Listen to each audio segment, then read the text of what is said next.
What if the person you overlook holds the key to the biggest puzzle? Elias Thorne, a night shift janitor, pushed his mop across the gleaming marble floor of the Sterling think tank, an invisible drifter in a world of power. His gaze, however, lingered on a complex strategic diagram left scrawled on a whiteboard, his mind already tracing patterns no one else seemed to see. Can a hidden past ever truly be forgotten? Early morning light, thin and unforgiving, crept into Elias's cramped apartment, illuminating the dust motes dancing over stacks of old, leather-bound chess books and tarnished trophies. He brewed cheap instant coffee, the aroma doing little to mask the scent of resignation that clung to the worn furniture. His fingers, calloused from years of scrubbing floors, deftly chopped an onion for a meager breakfast, avoiding eye contact with the shrouded shapes of his forgotten triumphs. This was his safe, small world now, far from the echoes of a board. What if the solution to their biggest problem was right under their nose? Later that day, in the bustling lobby, Elias wiped down a glass railing as the think tank's elite strode past, their conversations hushed but urgent. Eleanor Vance, a force of nature in an impeccably tailored suit, marched alongside Marcus Holloway, a sharp-suited analyst. "Finch is a nightmare, Eleanor," Marcus muttered, his voice tight. "No logic, just pure, unadulterated chaos. We can't predict his next move." Elias, polishing the very railing they leaned against, was just another fixture, his presence unregistered. Can chaos truly be understood, or even predicted?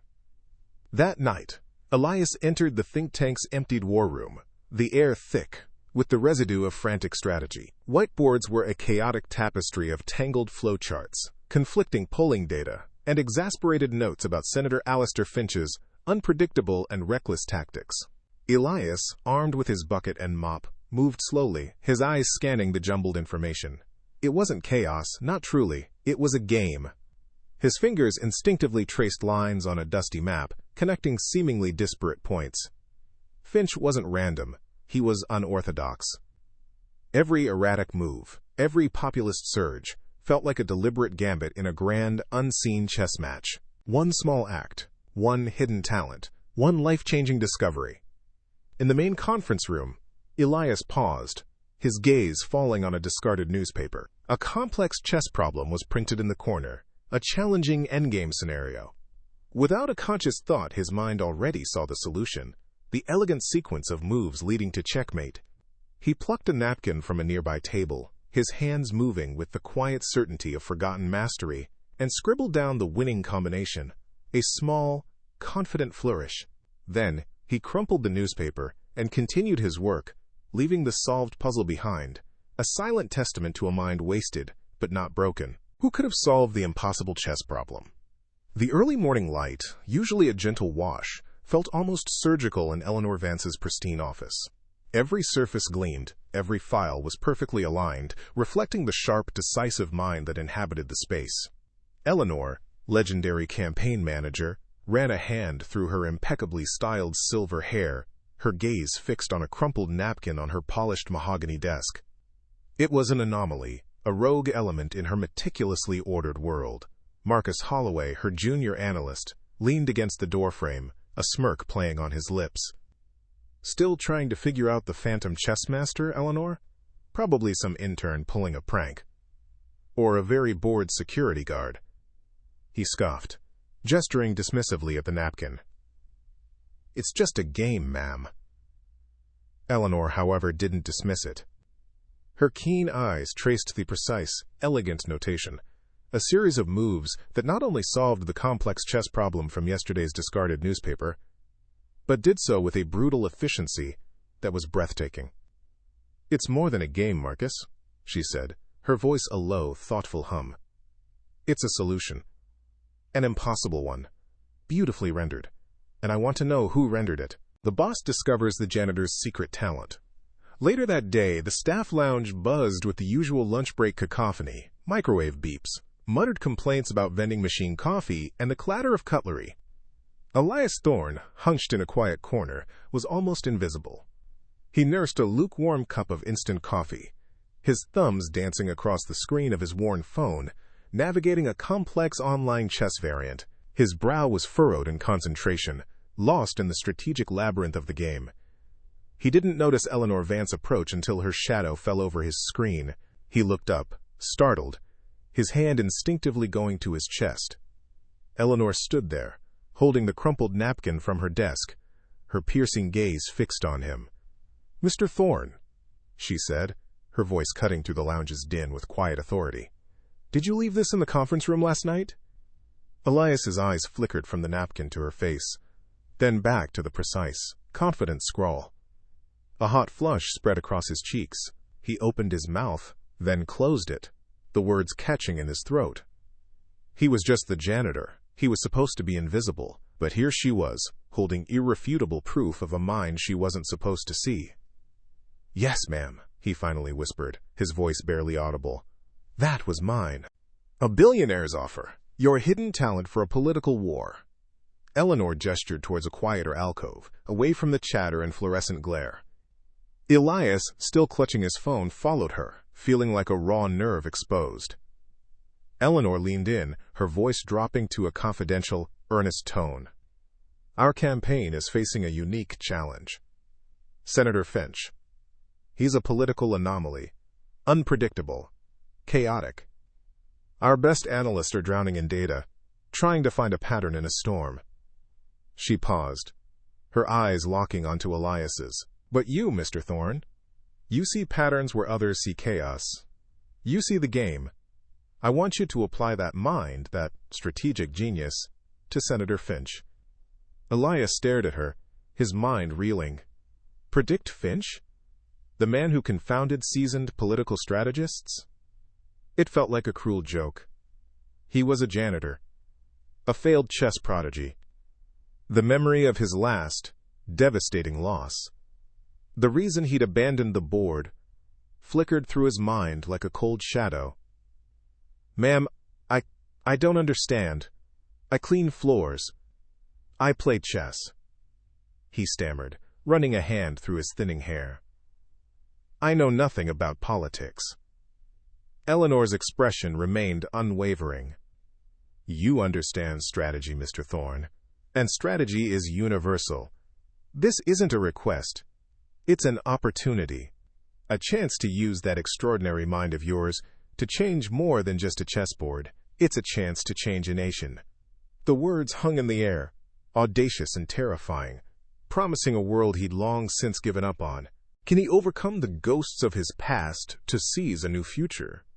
That night, Elias's cramped apartment felt even smaller, suffocating him with the weight of Eleanor's offer. He paced the worn carpet, the glow of the city lights outside his window offering no solace. His gaze fell on a dusty framed photograph on his bookshelf. A younger Elias, barely out of his teens, stood triumphant, a massive chess trophy clutched in his hands, a brilliant, confident smile lighting his face. The Elias in the photo was a master, a prodigy. The Elias now was a janitor, a ghost of that potential. He remembered the sting of the final defeat, the crushing weight of expectation, the sickening realization that one wrong move could shatter everything. He'd quit, retreated into anonymity, found solace in the predictable rhythm of scrubbing floors. Now, this offer, this impossible, terrifying offer, to step back onto a board, not of wood and ivory, but of political intrigue and public opinion. The fear was a cold knot in his stomach, the fear of failing again, of seeing that brilliant mind, which Eleanor seemed to see, crumble under pressure. But beneath the fear, a faint, almost forgotten ember of ambition glowed. Paris. A private jet. A life reclaimed. Could it be that Elias again? The janitor steps onto the political chessboard. What happens next? The next morning, Elias stood before Eleanor Vance's desk, still in his janitor's uniform, but a new resolve hardening his posture. The fear was still there, a low hum beneath his skin, but the flicker of ambition from the night before had grown into a steady flame. He had made his decision. "Ms. Vance," he said, his voice quiet but firm, "I'll accept your offer." A faint, knowing smile touched Eleanor's lips. She didn't offer effusive praise or a dramatic welcome. Instead, she leaned forward, her expression all business. "Good. We start immediately. Your first assignment isn't to analyze data or craft speeches. It's simpler and infinitely more complex. Observe everything. Senator Finch's every public appearance, every offhand comment, every movement on the political board. Look for the tells, the patterns hidden in the chaos, the game within the game. Elias nodded, a nervous determination setting in. The mundane, predictable world he knew was already shrinking behind him. He was no longer just Elias the janitor. He was a piece on a new, high-stakes board. His mop, a familiar extension of his arm, swished across the polished floors of the sterling think tank's data analysis room. The scent of disinfectant mingled with the lingering ghosts of stale coffee and frantic energy. But for Elias Thorne, these were just background notes to a more intricate symphony. His hands moved with practiced, almost invisible efficiency, yet his gaze was anything but mundane. It darted, absorbed, and lingered on the projection screen still displaying fragmented charts, on discarded printouts detailing polling anomalies, and on whiteboards scribbled with the frantic questions of the day's strategists. Senator Finch. The name itself was a storm front, a swirling vortex of unpredictable moves and baffling rallies. Elias, the silent, unassuming janitor, now moved with a heightened sense of purpose. Each wipe of his mop, each adjustment of a chair, became an opportunity to absorb, to piece together the scattered fragments of a game he was only just beginning to observe. His mop was a disguise, his mind a weapon. The next morning, the hallowed halls of the think tank buzzed with the usual daytime clamor. Elias, pushing his cleaning cart past a glass-walled conference room, paused for a moment near a vast strategy board, a mosaic of election districts and demographic projections. His eyes scanned the intricate web, searching for the logic in the chaos. A sharp, impatient cough broke his concentration. "Still here, Thorne." Marcus Holloway, impeccably suited, his tie a perfect knot of corporate authority, stood with his arms crossed. "Eleanor's little experiment is certainly unique, though I'm not sure what a janitor contributes to high-level political strategy beyond keeping the coffee cups from overflowing." Elias turned, his expression unreadable. "Just ensuring the environment remains conducive to thought, Mr. Holloway." He replied, his voice quiet, polite, and entirely devoid of the subtle contempt Marcus had hoped to provoke. "Some problems are clearer without the dust." Marcus, bristling, marched straight into Eleanor Vance's office, the door clicking shut behind him. "Eleanor, about Thorne," he began, his voice barely controlled.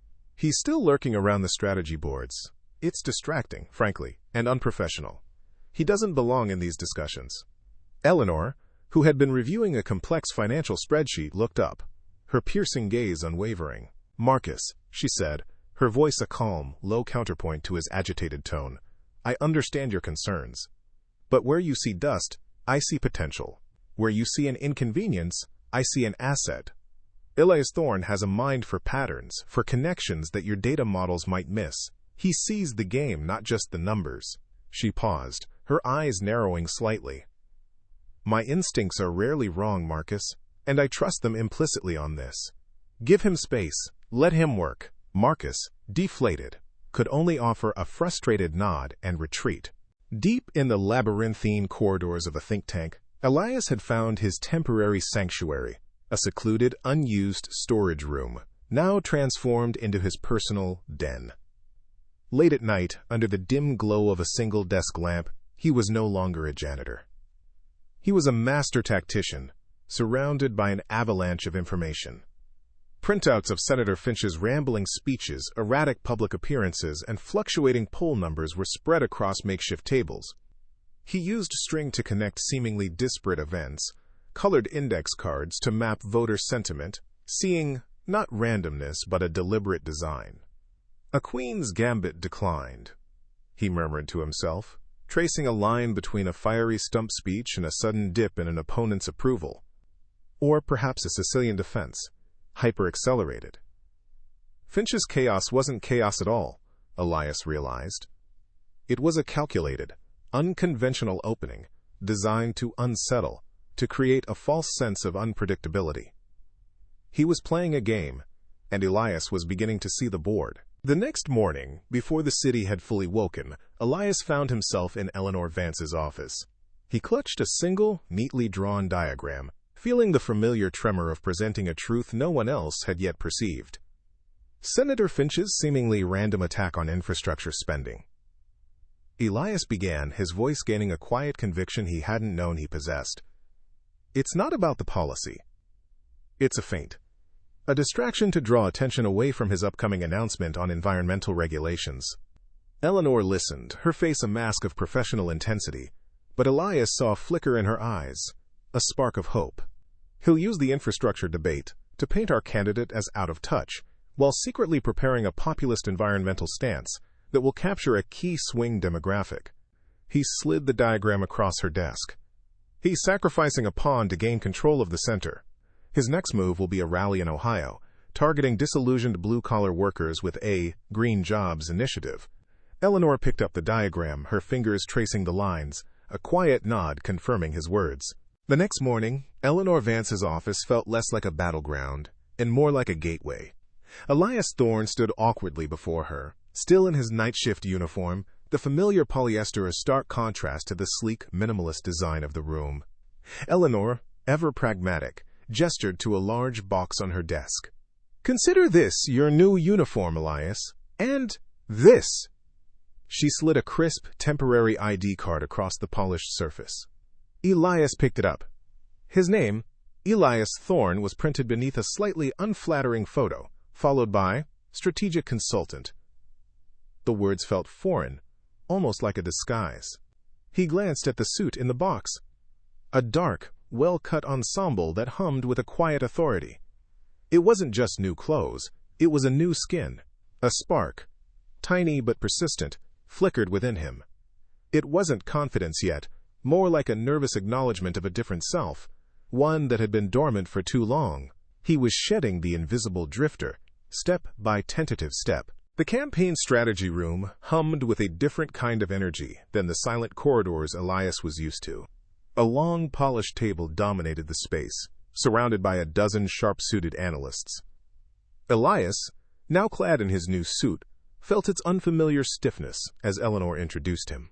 "Team, this is Elias Thorne. He'll be joining us as a strategic consultant, assisting with our analysis of Senator Finch." A ripple of polite, yet undeniably skeptical murmurs went through the room. Marcus Holloway, already seated, offered a sneer that was barely concealed. He gave Elias a dismissive once-over, his eyes lingering on the still-too-new fabric of Elias's jacket. Elias caught a few wary glances, a palpable sense of, "Who is this guy?" hanging in the air. He found a seat at the far end of the table, feeling the weight of their unspoken questions. An outsider in a world he was now meant to navigate. Later that day, the communication barrier felt like a physical wall. Elias was observing a fast-paced discussion about voter demographics when Marcus Holloway turned to him, a challenging glint in his eye. "Elias, based on the latest micro-targeting data for the swing states, what's your read on Finch's potential pivot to an economic populist message in the Rust Belt, given the current polling on inflation sensitivity?" Elias blinked. The words were a torrent of jargon, a language he didn't speak. He understood the underlying concept, Finch's potential next move, but his insight wasn't rooted in micro-targeting data. It was an intuitive feel, a pattern recognized, like a chess player seeing 3 moves ahead. He tried to explain, gesturing vaguely. It's like he's sacrificing a pawn to open up the center for a queen's gambit. The inflation is the pawn, drawing attention while he plans a broader emotional attack. Marcus scoffed. "A pawn? Elias, this isn't a board game. We need actionable data, not metaphors." The frustration tightened in Elias's chest. He knew what he saw, but he couldn't translate it into their terms. It was late, the campaign office mostly deserted, when Elias finally pieced it together.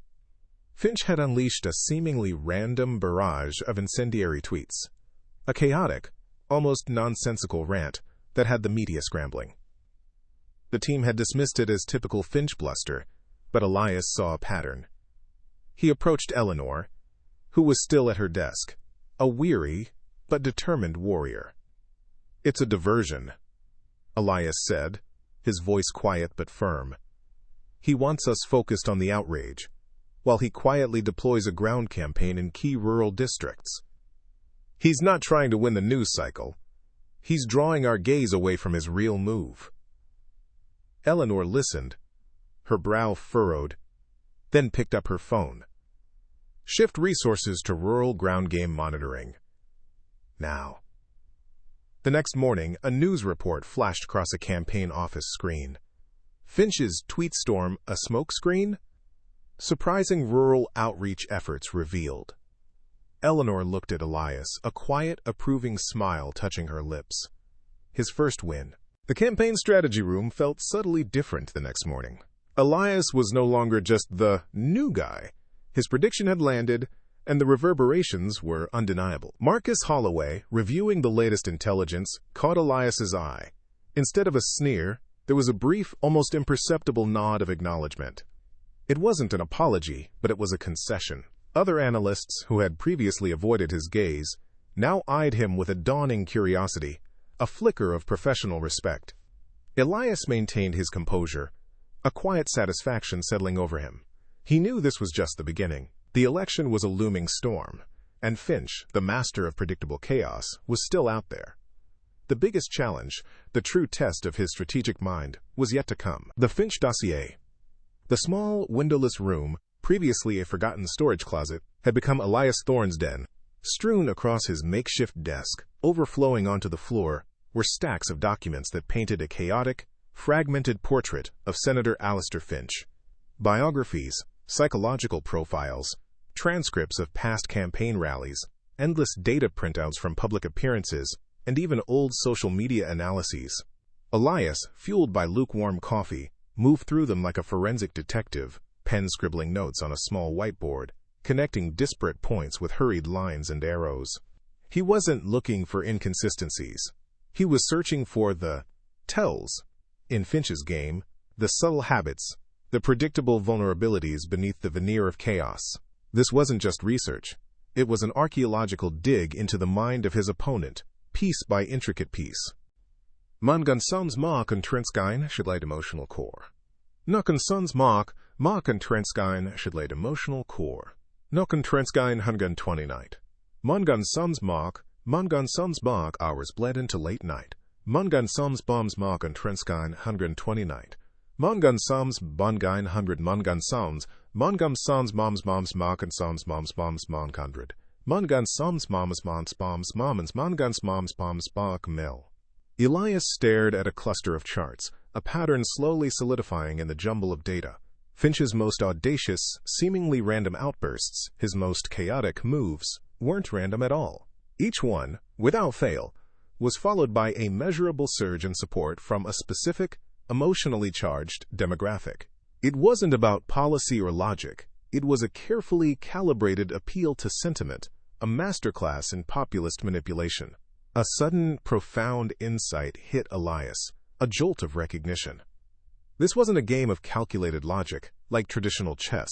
This was a game of emotional resonance, a strategic labyrinth designed to bypass rational thought entirely.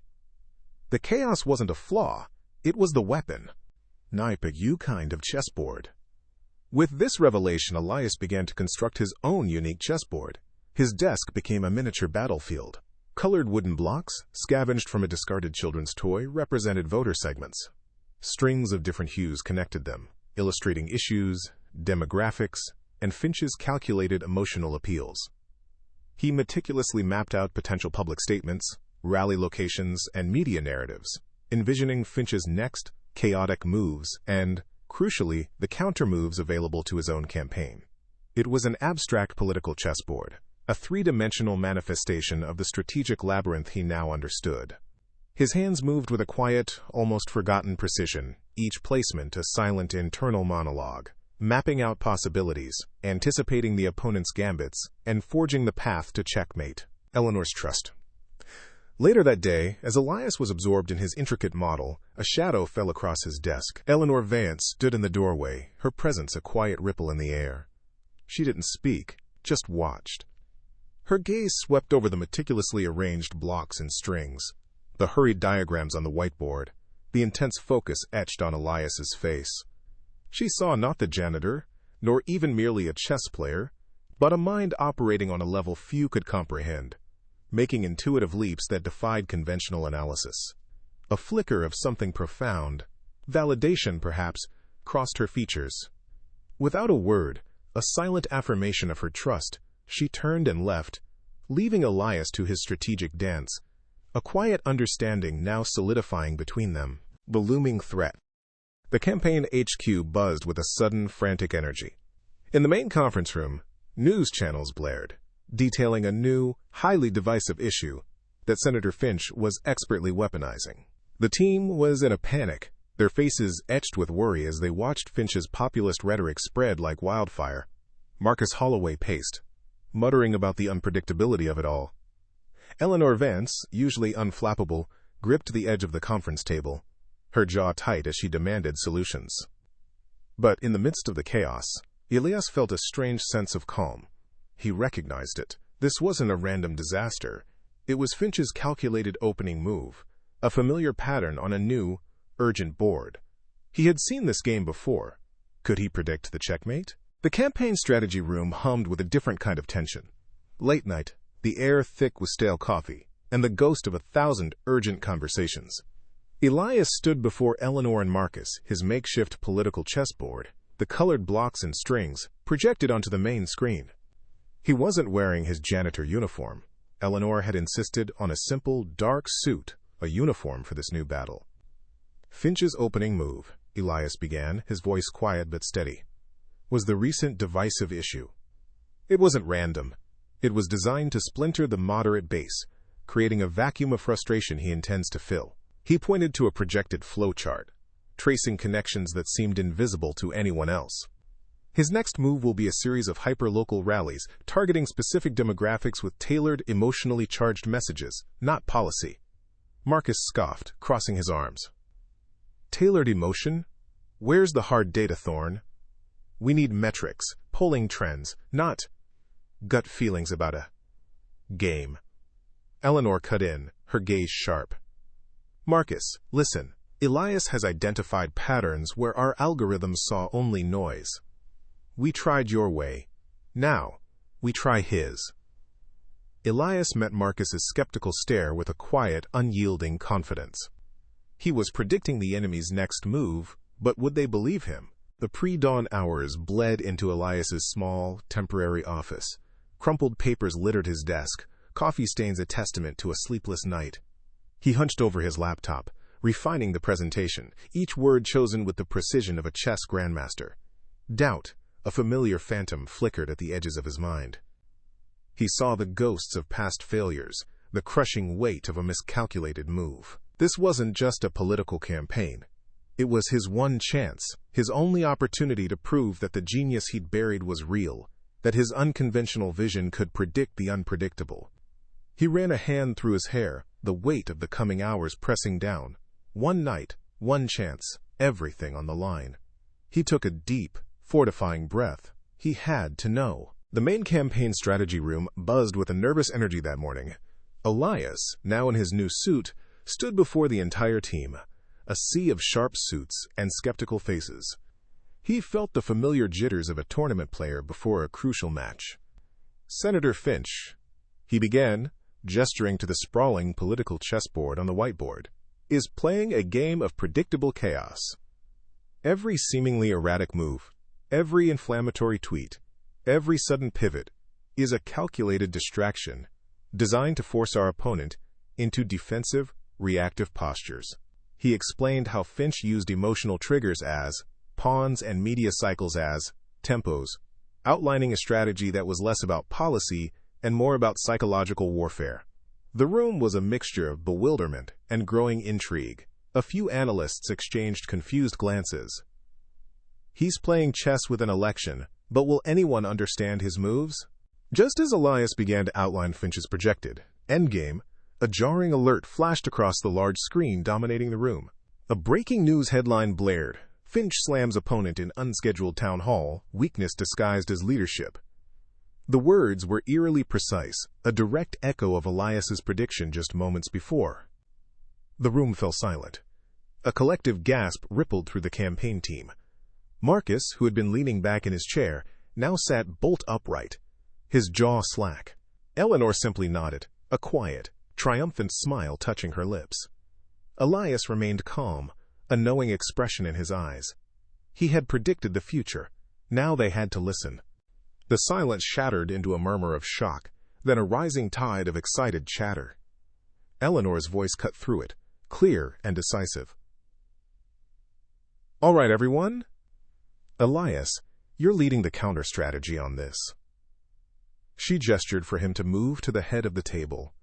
Marcus, his face a mixture of awe and humility, pushed his chair back. "Elias," he said, his voice softer than Elias had ever heard it, "how can I assist?" The other analysts, who had dismissed him just hours earlier, now looked to Elias, their expressions a blend of respect and eager anticipation. From janitor to general, he was leading the charge. A new game had just begun, and Elias Thorne, the forgotten prodigy, was finally playing to win. He's not just playing the game, he's changing the rules. The campaign HQ, once a hive of frantic, undirected energy, now pulsed with a focused dynamism. Elias Thorne, no longer an invisible drifter, stood at the nexus of it all, a quiet general commanding his forces. His temporary office had morphed into a tactical hub, whiteboards filled with new, precise diagrams that mapped not just data points, but human reactions and strategic intent. He moved among the analysts, his voice a low, steady current, translating his grandmaster vision into actionable tasks. "Marcus," he said, pointing to a projected demographic map, "Finch will pivot to rural manufacturing. We counter with infrastructure investment messaging here, targeting the forgotten towns narrative." Marcus Holloway, once a sneering skeptic, now absorbed Elias's words, nodding, questions sharp but receptive. Eleanor Vance, observing from the doorway, offered a silent, approving presence, a quiet acknowledgement that her gamble had paid off. Elias, in his element, felt the hum of purpose, a stark contrast to the sterile silence of his former shifts. This wasn't just work, it was a symphony of strategy, and he was the conductor. The world is baffled, but he knows exactly what's happening. The media was baffled. On a large TV screen in the campaign HQ, a panel of pundits wrung their hands, dissecting Senator Finch's sudden, inexplicable loss of traction.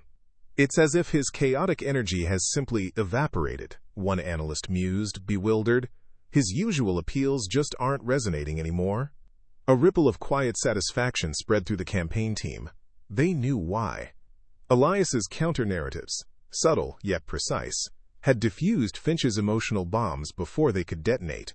The seemingly random attacks, once so effective, now felt hollow, exposed. Eleanor Vance watched the screen, a small, knowing smile playing on her lips. It wasn't a raucous celebration, but a deeper, more profound sense of vindication. Their underdog had not just played the game, he had rewritten its rules. The ultimate chess match. Predict the final move, win the election. The air in the campaign HQ was thick, with a nervous tension as election day loomed. Then, a massive screen blared to life. Senator Finch, eyes blazing, launched his last-ditch, highly emotional attack, painting their candidate as an out-of-touch elite. The team recoiled, a wave of anxiety washing over them. "He's going for broke," Marcus muttered, his face pale. But Elias Thorne remained calm, his gaze fixed on the screen, a faint, almost imperceptible nod of recognition. "Predictable," he stated quietly, his voice cutting through the rising panic. "This is his endgame, pawn to king 5. He turned to Marcus, his instructions clear and concise. "Deploy the common ground messaging. Hit every major news outlet, every social feed. Remind them of his past broken promises. Juxtapose it with our candidate's consistent record of community support, not just rhetoric." Eleanor Vance watched Elias, her trust unwavering, a silent testament to his strategic mastery. He had anticipated this. He had prepared for this. The final move was already in motion. The game is over. He won. The next hours were a blur of coordinated action.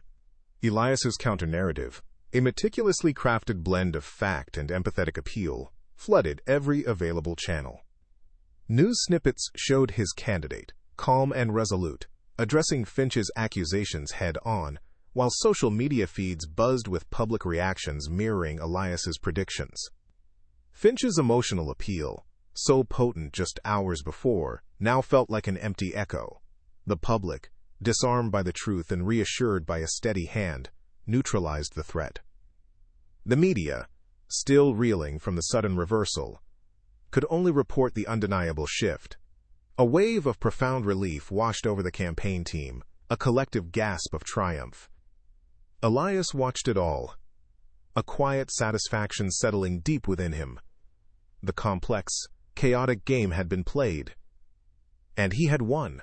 The overlooked janitor helped win an election. What's next for him? The ballroom shimmered with confetti and the deafening roar of a jubilant crowd. The candidate had won. Elias Thorne stood at the edge of the celebration, a glass of champagne untouched in his hand. He was in his new suit, indistinguishable from the other elated staffers, yet he felt a quiet detachment, observing the joyful chaos like a detached analyst. He had been a ghost in the shadows, now he was the architect of victory. Unseen, but essential. Eleanor Vance found him, her eyes bright with pride and a knowing smile. "You did it, Elias," she said, her voice soft amidst the din. Then Marcus Holloway, his face flushed with excitement and genuine admiration, approached. "Elias," he said, extending a hand, "I don't know how you did it, but thank you, truly." Elias shook his hand, a current of accomplishment flowing through him. The invisible drifter had stepped onto the greatest chessboard of all and proved his worth. The aroma of victory was still thick in the air, a heady mix of champagne and triumph, but for Elias Thorne the morning after was about quiet clarity. He sat opposite Eleanor Vance in her glass-walled office, the city sprawling beneath them like a vast, complex board game. Eleanor, her posture as impeccable as ever, slid a crisp document across the polished mahogany. "Elias," she began, her voice devoid of ceremony but laced with deep respect. "You didn't just win us an election, you showed us a new way to play. We're offering you the position of head of strategic analytics. A competitive salary, a generous housing allowance, and a blank check for any further education you desire. It's yours." She watched him, a faint, knowing smile playing on her lips. It was everything the janitor Elias Thorne could have dreamed of, a life-changing opportunity. He felt a profound surge of gratitude, a sense of destiny unfurling before him. The contract lay heavy in Elias's hands as he returned to his old apartment later that day. The space, once a sanctuary from his unfulfilled life, now felt impossibly small, a stark reminder of the man he used to be.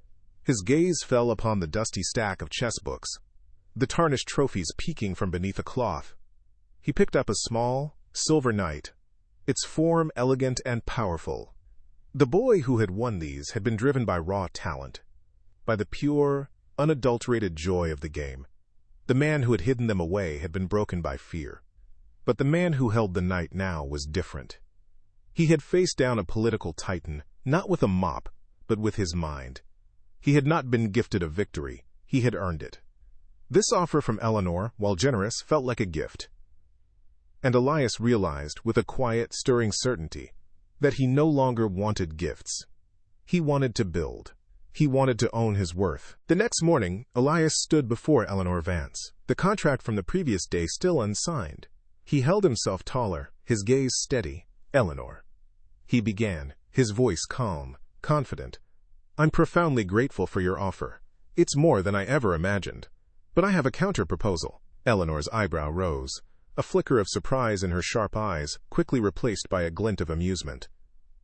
"I'm listening, Elias." "I don't want to be head of strategic analytics," he continued. "I want to lead a new division, strategic foresight, a dedicated unit focused on predicting market anomalies and unconventional political movements. I want a budget, a team, and a performance-based contract. If, within 3 years, my division identifies and successfully navigates 3 major unforeseen challenges, I want a stake in the company's future ventures.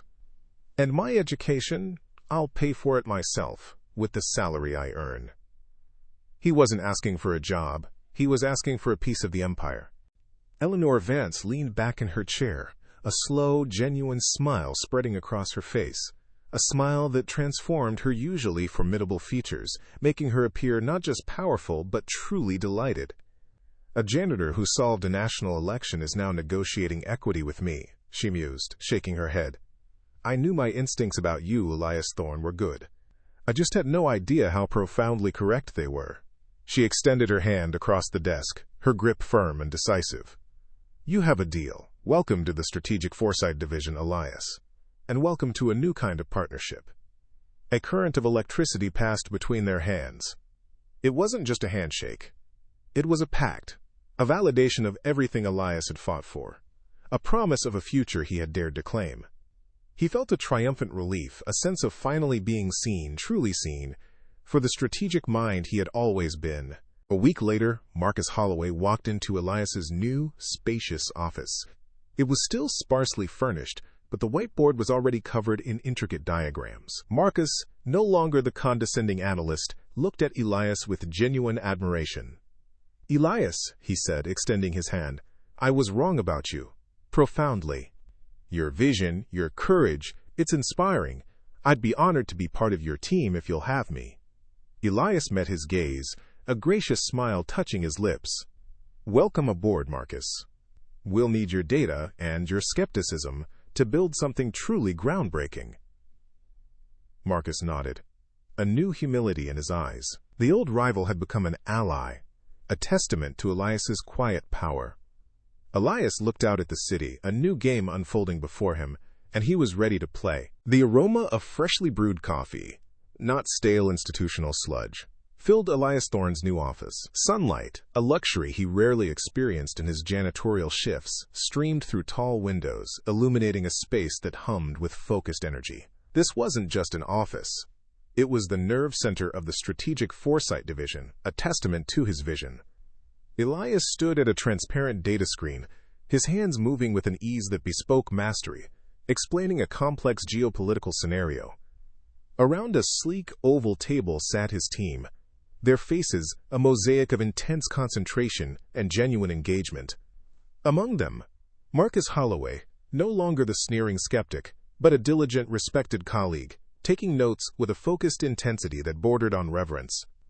Elias, no longer an invisible drifter, was in his element, orchestrating a symphony of data and intuition, building strategic bridges where others saw only walls. He was thriving, not just surviving.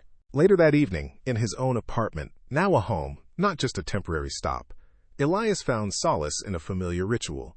The worn, chipped chess set was gone, replaced by a gleaming mahogany board, its pieces carved with exquisite detail. He sat, contemplating a complex opening, not with the desperate hunger of a forgotten prodigy, but with the quiet joy of a master at play. On a nearby shelf, proudly displayed, were the trophies from his youth, no longer hidden under a cloth. They caught the soft lamplight, shining not as symbols of past failure, but as monuments to a talent rediscovered, a journey completed. A small, genuine smile touched Elias's lips as he moved a knight, the click of the piece, a soft punctuation mark in the peaceful quiet. He had found his game again, and this time, he was playing by his own rules. Elias's story isn't just about a lucky break, a chance encounter that changed everything. This is a powerful reminder that the person you are right now, in whatever job you're working, is not the final chapter. Your hidden talents, your forgotten passions, the skills you think no one sees, they have immense value. It was a single moment of quiet observation, a scribbled chess solution on a napkin, that caught the attention of a woman who didn't just see a janitor. She saw a wasted masterpiece, but it was Elias's courage to step onto that new, unfamiliar political chessboard, his intelligence to see the patterns in chaos, and his confidence to demand his true worth that secured his future. What hidden talent do you have that the world just hasn't seen yet? What would you have done if you found that simple chess problem and the audacious offer that followed? If this story inspired you or made you think, please give this video a thumbs up. It truly helps us bring more stories like this to you. Don't forget to subscribe and hit the notification bell so you never miss an incredible journey. And share this video with someone who needs to be reminded that their big break might be just one quiet observation, one strategic insight, or one moment of courage away. Thank you for listening.